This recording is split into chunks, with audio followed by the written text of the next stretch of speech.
The Spider's Thread. Ryunosuke Akutagawa. One day, the Buddha was leisurely strolling alone along the edge of a lotus pond in paradise. The lotus flowers blooming in the pond were all pure white, like pearls, and from the golden stamens at their centres, an indescribably pleasant fragrance continually wafted through the air. It must have been morning in paradise. After some time, the Buddha paused at the edge of the pond and, gazing through the gaps between the lotus leaves that covered the water's surface, looked down at the scene below. The bottom of this lotus pond in paradise corresponded directly to the depths of hell. So through the crystal clear water, the scenery of the River of Three Crossings and the Mountain of Needles was as clearly visible as if seen through a spyglass. It was then that the Buddha noticed a man named Kandata writhing in the depths of hell along with other sinners. This Kandata was a notorious thief who had committed various heinous crimes, including murder and arson. However, he had done one good deed that he could remember. On one occasion, while passing through a dense forest, he noticed a small spider crawling along the roadside. Kandata immediately raised his foot to crush it, but then suddenly reconsidered, thinking, No, even a tiny creature like this surely has a life of its own. To take that life without reason would be too cruel. With this thought, he decided not to kill the spider and let it go. As the Buddha observed the scene in hell, he recalled Kandata's act of sparing the spider's life. Moved by this single act of kindness, the Buddha thought that if it were possible, he would try to save this man from hell. Fortunately, when he looked to the side, he saw a spider of paradise spinning a beautiful silver thread on a jade-coloured lotus leaf. The Buddha gently took the spider's thread in his hand and lowered it straight down through the pure white lotuses, all the way to the depths of hell. In the depths of hell, Kandata found himself floating and sinking in a pool of blood alongside other sinners. No matter where he looked, all he could see was darkness. Occasionally, a faint light would glimmer in the distance, revealing the terrifying needles of the Mountain of Needles, casting a chilling glow. The atmosphere was so oppressive that it would make anyone feel utterly desolate.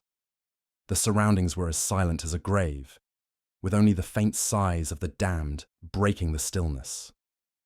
Those who had fallen this deep into hell had already endured countless torments and were too exhausted to even cry out. Even the once fearsome thief, Kandata, could do nothing but flail helplessly in the blood, choking as if he were a dying frog. One day, however, something extraordinary happened.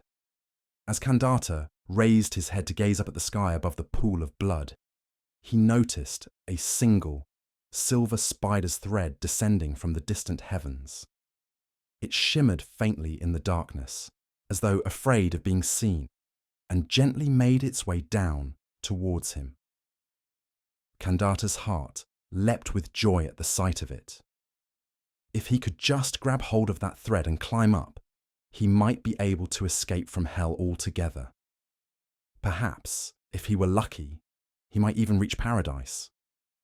If that were to happen, he would no longer have to endure the torment of being driven up the Mountain of Needles or submerged in the pool of blood. With these thoughts racing through his mind, Kandata immediately seized the spider's thread with both hands and began to climb with all his might. Being a seasoned thief, he was no stranger to such endeavours and knew how to make the most of his opportunity. However, the distance between hell and paradise spanned countless miles, and despite his eagerness, he could not easily reach the top. After climbing for some time, Kandata grew weary and could no longer pull himself up. Exhausted, he had no choice but to stop and rest. He clung to the thread, dangling halfway up, and looked down at the scene far below. Thanks to his desperate climbing, Kandata soon found that the pool of blood, where he had been just moments ago, had disappeared into the darkness below. Even the terrifying mountain of needles, which had loomed ominously, was now beneath his feet. If he could continue at this pace, escaping from hell might not be as impossible as he had thought. Gripping the spider's thread tightly, Kandata let out a laugh, something he hadn't done in years. "I've done it! I've really done it!"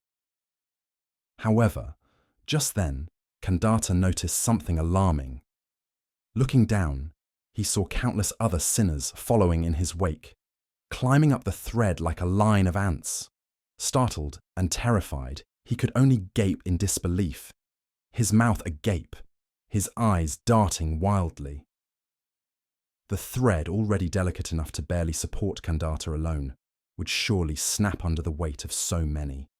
If it were to break, not only would all the others fall back into hell, but so would he, right back to where he started.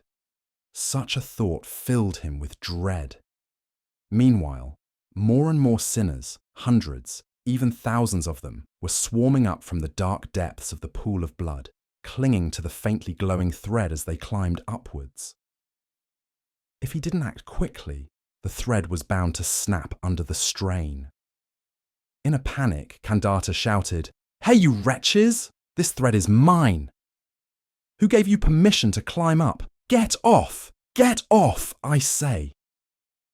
At that very moment, the spider's thread, which had held firm until now, suddenly snapped with a sharp twang, right where Kandata was hanging. Before he could even react, Kandata was sent plummeting, spinning like a top, through the darkness, hurtling back down towards the abyss from which he had tried so hard to escape. The only thing left was the short length of the spider's thread, glistening faintly as it hung in the sky. Neither the moon nor the stars visible in the empty heavens. The Buddha had been standing at the edge of the lotus pond in paradise, watching the entire event unfold. When Kandata plunged like a stone into the pool of blood below, the Buddha's face took on a sorrowful expression. He then resumed his slow contemplative walk.